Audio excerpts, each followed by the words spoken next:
राधे जय राधे। मुझे लगता है कि शायद आप शांत हो जाएंगे, नहीं होंगे तो भी हम कथा तो कहते ही जाएंगे, पर शांत हो जाएंगे तो थोड़ा अच्छा लगेगा, इसलिए कीर्तन कर लें। जय राधे जय राधे राधे राधे पिया पिया। जय राधे सब लोग गाइए। जय राधे राधे राधे पिया पिया। जय राधे हमारी राधे राधे राधे पिया पिया। जय राधे थोड़ा सा बढ़ाओ बेटा। हमारी राधे हरि बोल। राधे राधे पिया पिया। जय राधे जय राधे जय श्री कृष्णा बोलो जय राधे। जय राधे सब लोग ताली बजा के पुकारिए भगवान को। जय श्री कृष्ण बोलो जय राधे। जय राधे हमारी राधे राधे राधे पिया पिया। जय राधे सब लोग ताली बजाइए भाव से। राधे राधे पिया पिया। राधे जय राधे राधे राधे पिया पिया। जय राधे हरि बोल। राधे राधे राधे पिया पिया। जय राधे जय राधे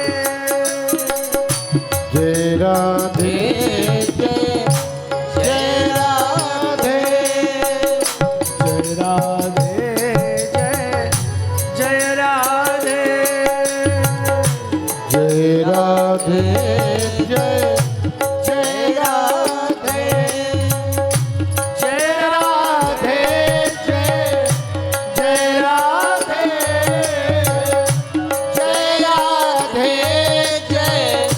जय राधे जय राधे जय राधे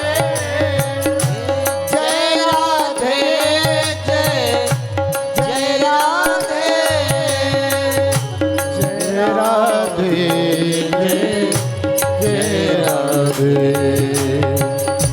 जय राधे जय राधे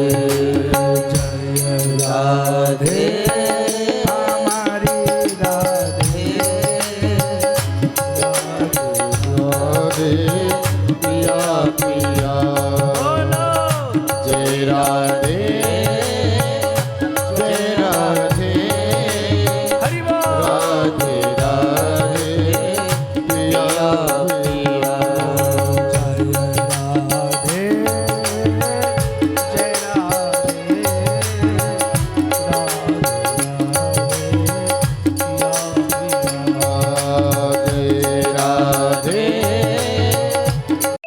राधे राधे राधे राधे पिया पिया। जय राधे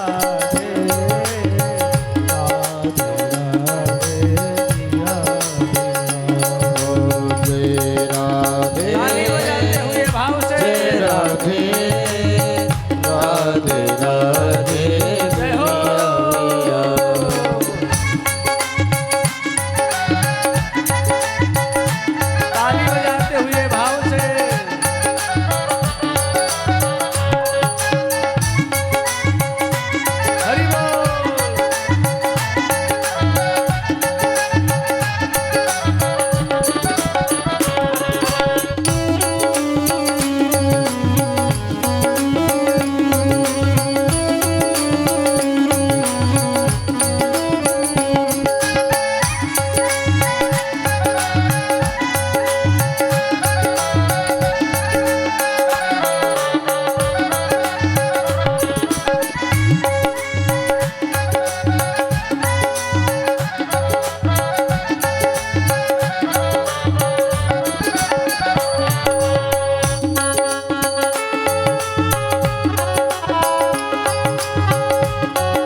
राधे जय श्री राधे जय राधे जय श्री राधे जय राधे जय श्री राधे जय राधे जय श्री राधे जय राधे जय श्री राधे जय राधे जय श्री राधे जय राधे जय श्री राधे जय राधे जय श्री राधे जय राधे जय श्री राधे जय राधे जय श्री राधे जय राधे जय राधे राधे राधे प्रिया प्रिया जय राधे हरि बोल। राधे राधे राधे पिया पिया जय राधे जय राधे राधे राधे पिया पिया जय राधे जय राधे राधे राधे पिया पिया राधे राधे पिया पिया राधे राधे पिया पिया राधे राधे पिया पिया राधे राधे पिया पिया राधे राधे पिया पिया जय जय श्री श्री राधे राधे जय जय श्री राधे जय जय श्री राधे बोल वृंदावन बिहारी लाल लाल की जय हो जय जय राधे जय श्री राधे श्यामा जय राधे। आइए अब भगवान की 1 घंटा हम लोग विवाह की चर्चा सुने।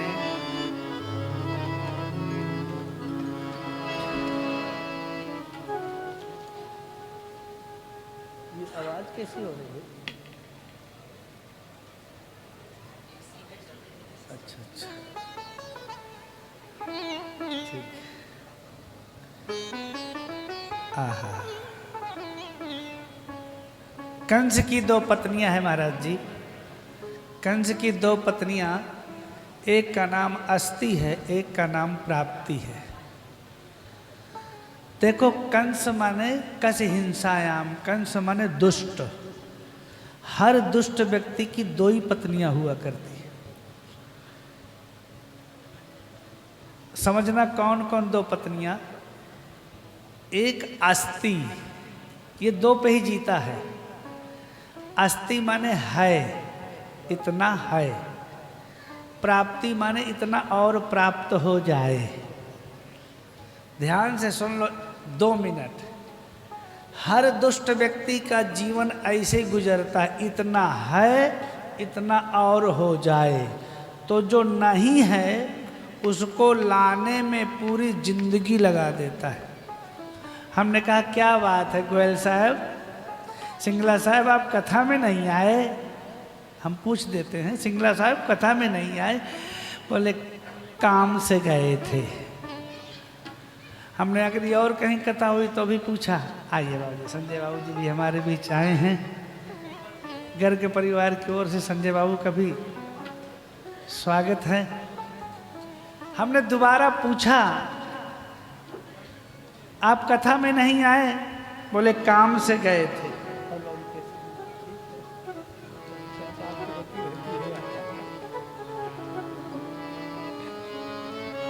दोबारा हमने फिर पूछा कि गर्ग साहब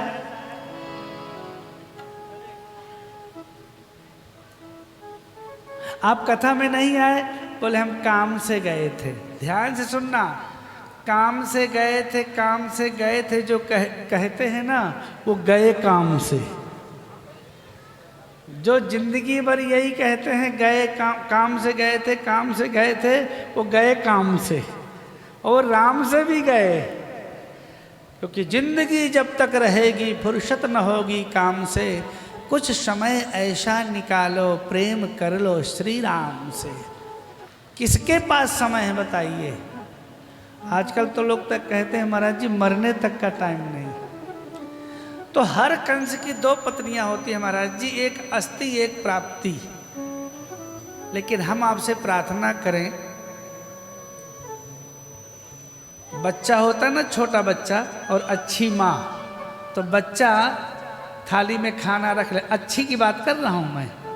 देखो मेरी प्रार्थना है कृपया जितने बैठे हैं, अन्न का एक भी कण थाली में छोड़ना नहीं चाहिए, उतना ही लो जितना पा सकते हो।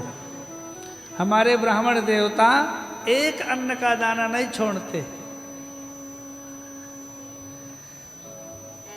क्योंकि अन्नम ही विष्णु, अन्न भगवान है।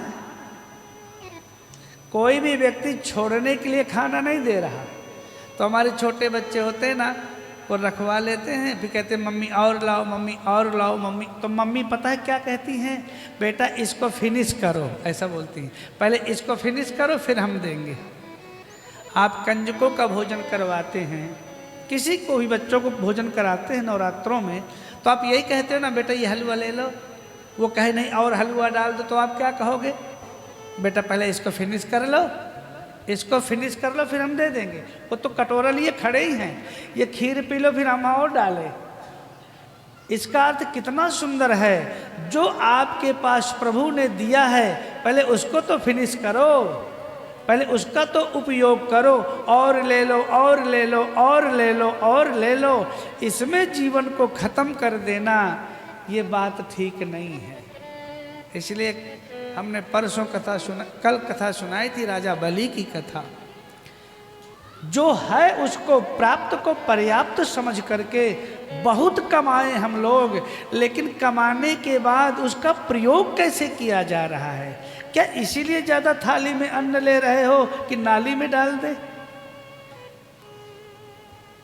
आपने थोड़ा चखा, पूरी थाली आप बेस्ट में रख देते हो, क्योंकि पूरा खाना खा लेने से आपकी इज्जत डाउन हो जाएगी। इसलिए ऐसा नहीं है, ऐसा मत सोचो, ये भगवान का अपमान है। अन्नम ही विष्णु हूं, इसका फल भोगना पड़ेगा हमें। इसलिए आप उतना ही लीजिए जितना आप पा सकते हो। आपका अधिकार ज्यादा लेने का नहीं है। भागवत जी के 7वें अध्याय में स्पष्ट लिखा है, भगवान कहते हैं। तो इसलिए कंस की दो पत्नियां हैं महाराज जी, याद रखना, अस्ति और प्राप्ति। इतना है इतना और मिल जाए, तो और मिलने के चक्कर में पूरी जिंदगी को तुम लगा दो तो भी और का अंत नहीं है। पानीपत में फर्स्ट हो जाओगे, हम कह रहे हैं, करनाल में फर्स्ट हो जाओगे, लेकिन अंबाला में हार जाओगे।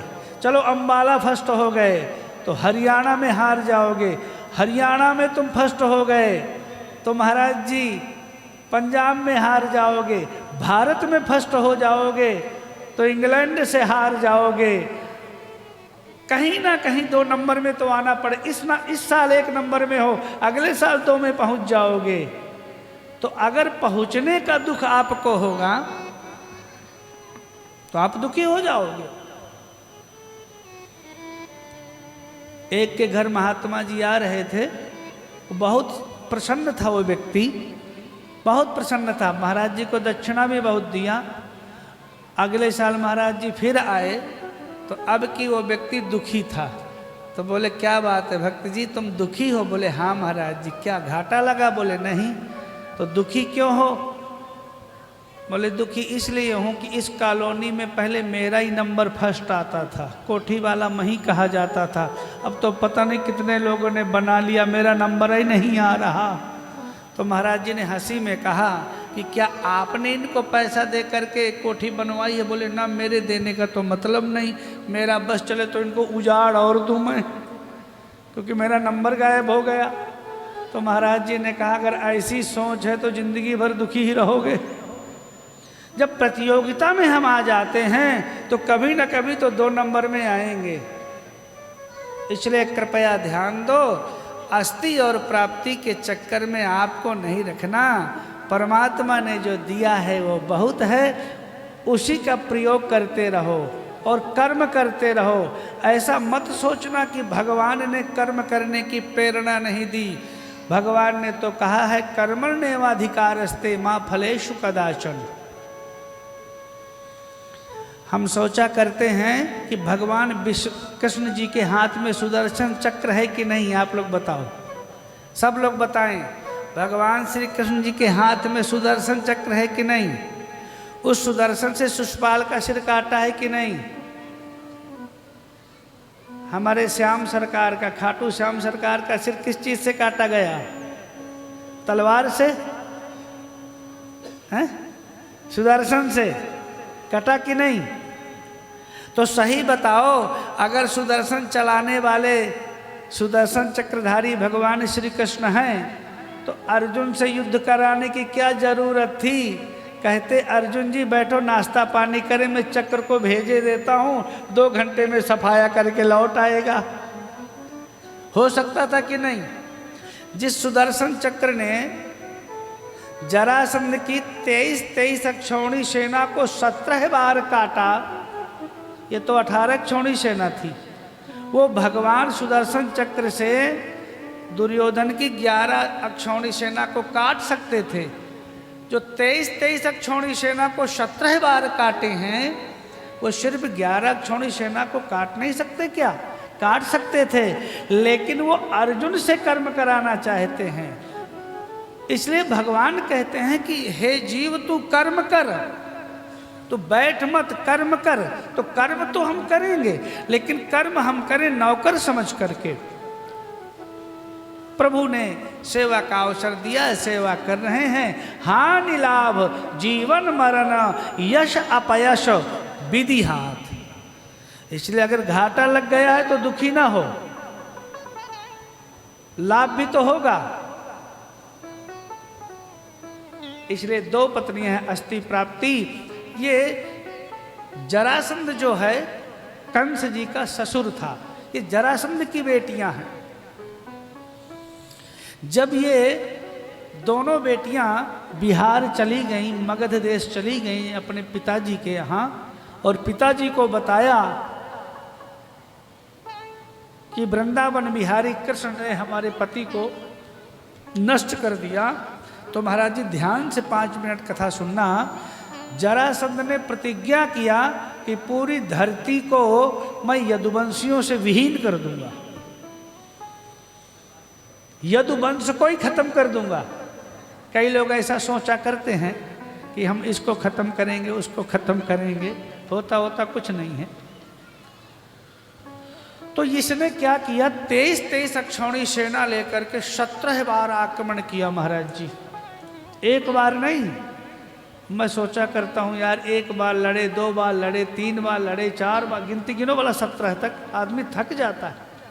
पर धन्य है उसकी हिम्मत, धन्य है मोहम्मद गोरी की हिम्मत कि 17 बार तरावड़ी में युद्ध किया पृथ्वीराज चौहान जी से, 18वीं बार धोखे से जीता। तो कितना हिम्मत, एक बार हम ये काम करें, दोबारा वही करें, तिबारा वही, आदमी थक जाता है। पर धन्य है इनका जज्बा कि ये थके नहीं महाराज। भगवान छोड़ देते हैं और ये फिर सेना बटोर के लाता है, भगवान फिर नाश कर देते। भगवान कहते दाऊ जी से इसको मत मारना, क्योंकि सरदार मर गया तो बाकी बदमाश छिप जाएंगे, इसलिए इसको हर बार छोड़ दो, जिससे और गुंडों को, बदमाशों को लाता रहेगा और हम मथुरा में बैठ करके बढ़िया सफाई, क्योंकि जितने बदमाश हैं सब गुंडों के मित्र होते।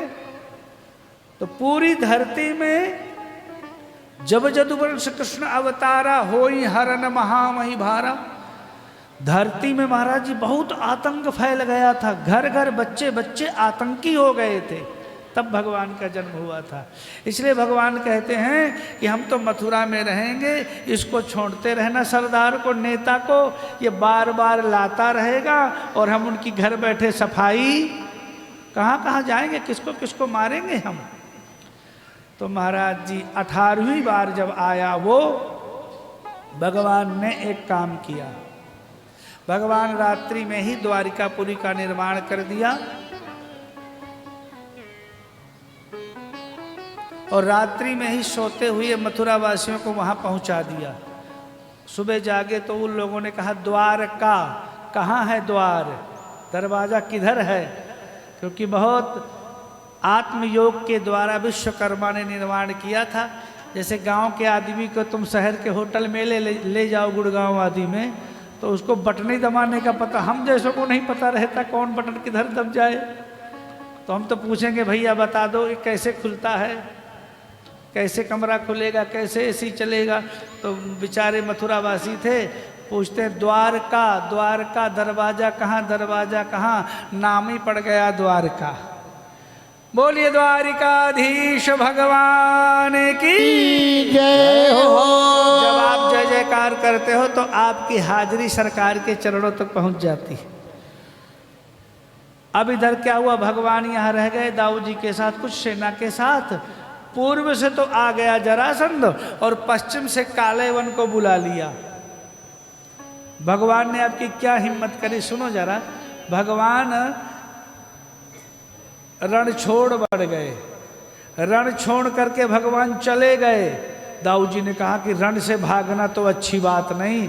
बोले दाऊ दुश्मन को मारना चाहे चाहे जिस तरह मार सके, चलो चलो। ये भी राजनीति भगवान से समझ लेना, ज्यादा काम सत्यवादी से नहीं चलता। दुष्टस्य दंडः, सीधे इनकाउंटर करो, सीधे गाड़ी पलटी करो, बस सीधे सफाया करो, कोई कोर्ट कचहरी नहीं।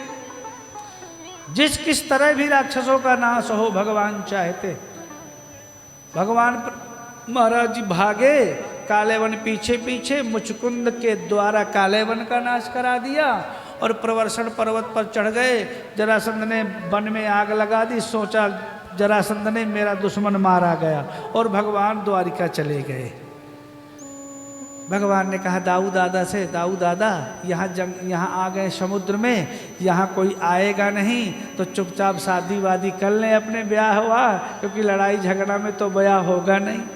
दाऊ दादा का विवाह रेवती नाम के साथ हुआ है। और अब महाराज जी भगवान का विवाह, पहला विवाह भगवान का भगवती रुक्मणी जी के साथ होता है।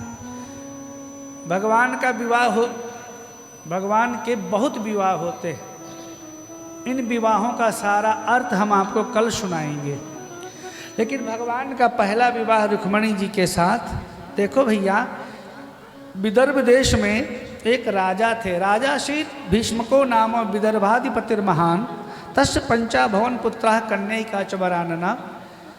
एक विदर्भ देश में, महाराष्ट्र में एक राजा थे, उनका नाम था भीष्मक। क्या नाम था? भीष्मक। उनके 5 लड़के थे महाराज जी, रुक्म गज, रुक्म रथ, रुक्म बाहु, रुक्म केश, रुक्म माली। उनकी एक ही लड़की थी जिसका नाम था भगवती रुक्मणी जी। क्या नाम था? रुक्मणी जी। भगवान की पत्नी का नाम है, बड़ी पत्नी का नाम है महारानी का रुक्मणी जी।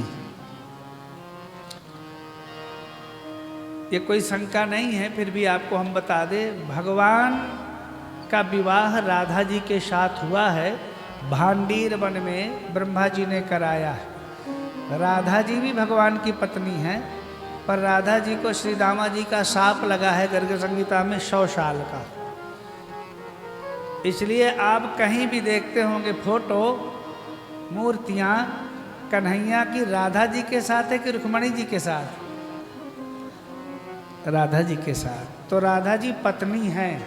अच्छा, ज़्यादा समझ में ना आया करे तो दिमाग ना लगाया करो, विद्वानों से पूछ लिया करो। विद्वानों से पूछना नहीं है, अपने दिमाग लगाते रहना है, तो अश्रद्धा और हो जाएगी आपकी। इसलिए हमारे देश में संत विद्वानों की कमी नहीं है। आजकल तो गूगल गुरु हो रहा है, इसी से पूछ लिया करो। तो महाराज जी रुक्मणी जी जब छोटी थी तो नारद जी आए और नारद जी ने रुक्मणी जी को बताया, कहा, रुक्मणी जी ने सेवा किया तो कहा कि ऐसा करो कि आप पार्वती जी की बहुत सेवा किया करो, शिव जी की सेवा किया करो। पार्वती शिव जी की सेवा करती हैं रुक्मणी जी। अब इनका जो सबसे बड़ा भाई था रुक्मी, वो रुक्मी महाराज जी अपनी बहन का विवाह के लिए बातचीत कर आया। दमघोष नंदन शिशुपाल के साथ। शिशुपाल बारात लेकर के आ रहा है। अब जब पता चला भीष्मक को, बड़े दुखी हुए। रुक्मणी जी को पता चला, बड़ी दुखी हुई। और महाराज रुक्मणी जी ने एक पत्र भगवान के नाम से लिखा।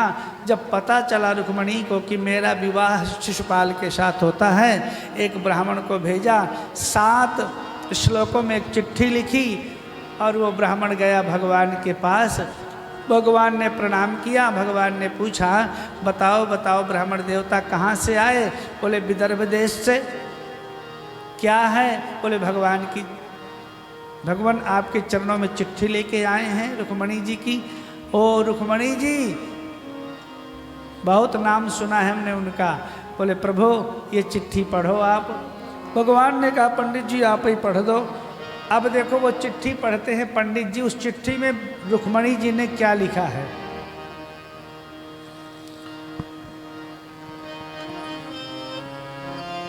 बहुत सुंदर महाराज जी श्लोक लिखे हैं, मैं आपको सुना दूं 1-2 श्लोक।